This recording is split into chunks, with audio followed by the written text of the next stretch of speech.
I used to wonder why I couldn't reach success in business.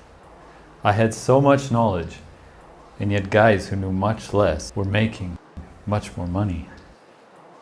I got depressed, thinking that I was a failed entrepreneur. Then I discovered a secret from an ancient book of India.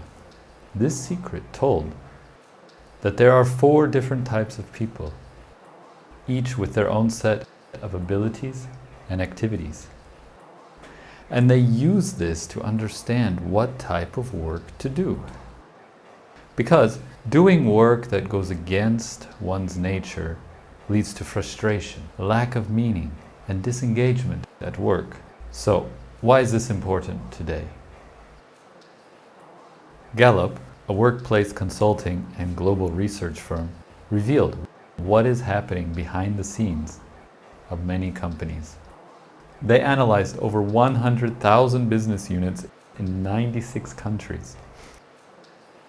They found that 80% of the world's employees are disengaged at work. As any manager knows, a disengaged employee is a less productive employee. Their research shows that business units with engaged workers have 23% higher profit compared with business units with miserable workers.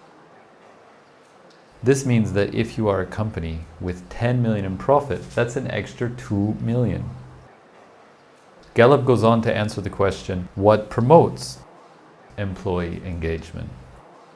They said, people want purpose and meaning from their work. They want to be known for what they're good at.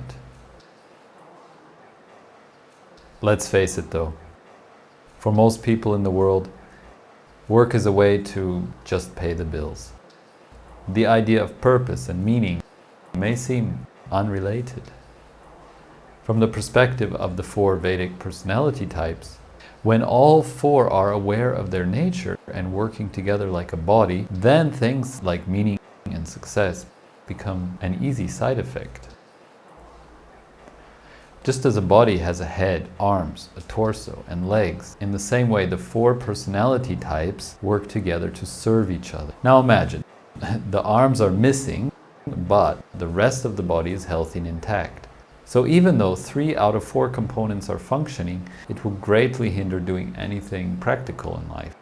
By understanding ourselves and others, we can collaborate effectively. So these are the 4 types, together with their original Sanskrit names. Each has an inborn way they approach work with 4 different motivations, expectations, and natural talents. It's important to clarify that from the caste system of India to the corporate hierarchies, this system makes no distinction of less or more important.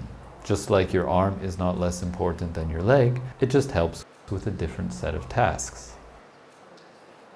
The first type is the leader-warrior type. These are the natural-born leaders, the ones who care about justice and protection. Think of the samurai of Japan, or in India, everyone knows Lord Ram. They are highly competitive and will push through everything to reach their goals. However, they will also respect and care for the people around them and not just run over them. Even when they fight on the battlefield of life and business, they will stick to their moral principles more than any of the other types. They make the perfect CEO or manager because they are very good at making fast decisions, keeping everyone moving in the same direction, and also caring that everyone is treated justly and fairly. Next is the merchant creator type. These are the ones who always have the next great business idea and will enthusiastically wave their arms around as they tell you about it and then get everyone around them to buy in. Their strengths are the ease and ability to make friends and inspire people. They create fun and good times around them.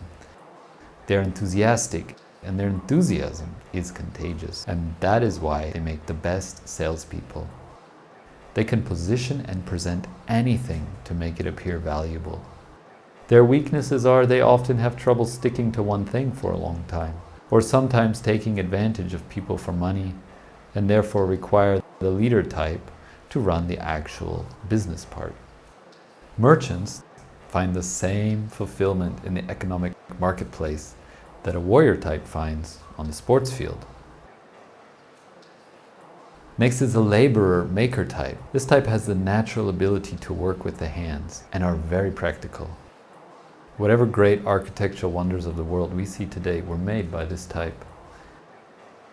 They're the most patient and enduring of all the types and can do the monotonous tasks which the other types find dreadful. They have a stubborn determination to just keep going, whatever the work is. They're also the most caring and social of all the types. They value family and caring for the customers and co-workers. Next is the educator guide type. These are the consultants of the world. In a company, they should advise and consult the leader types. We can still see this even in today's politics, where a president has an advisory board. They're always learning and exploring, and they work best with ideas and knowledge rather than day-to-day practical work. More than any of the other types, they have a broad-minded and wide view of multiple topics. Because of this, they are usually reserved and do not push their help on others. When not working in a company, they will go into positions of teaching, coaching, or even leading movement like Gandhi did. When you want to innovate to grow a business, this is the type you need. Now, of course, this was a brief overview, just like if I try to describe Africa or America in a few sentences. You're probably wondering, now, which type are you? And in a few minutes, I'm going to give you a website link where you can learn more. First, I want to give you an example of how this works on a practical level. A few years ago, I started working with a warrior leader type who had just started a new marketing company in Switzerland. There was a couple laborer maker types and myself as the educator guide type, but we did not have a merchant creator type in the team. So a couple of things happened. First, because we had no merchant creator type, we struggled to get sales. And eventually, the leader had to take on that role and personality, which meant that he could not focus on his role to develop and stabilize the business operations, which led to a lot of stressful emergencies. Basically, the company grew much slower than it could have if we would have had that fourth missing type involved as well. Secondly, because I was an educator guide type, I naturally found out innovative things the company could do to stay ahead of the trends, which resulted in the company finding a new niche market and becoming the #1 story brand marketing agency in Switzerland. Again, the other three types are usually not tuned into innovation and new things as much, so a company without the educator guide type being given sufficient freedom to explore, they end up stagnating after a while. In fact, statistics say that over 90% of new businesses do not survive past 5 years, and I believe it is because of an unbalanced and incomplete team. Here's what this looks like as a life cycle of a business. The merchant has a great idea, then a leader steps in to manage the laborers and consults with the guide to go to the next level, at which point the merchant type gets going again and the company grows. So if we now develop an understanding of and use these 4 types, society can enter a new era. These 4 personality types are just as alive and ingrained in every human today as they were in ancient times. It's like a lost science in the same way that Ayurvedic medicine was a lost science for doctors in the West. So where to start? I want to again reference what Gallup pointed out about that massive disengagement at work. In their summary, they said, the real fix is simple: better leaders in the workplace. Managers need to be better listeners, coaches, and collaborators. Great managers help colleagues learn and grow, recognizing their colleagues for doing great work and make them feel truly cared about. In environments like this, workers thrive. So first, help to ensure that qualified leader types get the right positions in a business. Leaders who understand these 4 types will be able to build the future of work. Furthermore, It's the leaders who define the purpose and goals, so they need to ensure people with matching values to enter the team. Second, understand yourself and your type. If you find that you are not doing what you should be doing, make small steps to move in the right direction. A verse from the Vedas says, "It is better to be bad at what you do than good at what is bad for you." Everyone comes with gifts matching their identity. And when you understand your identity, then you understand your gifts and tools and how to use them.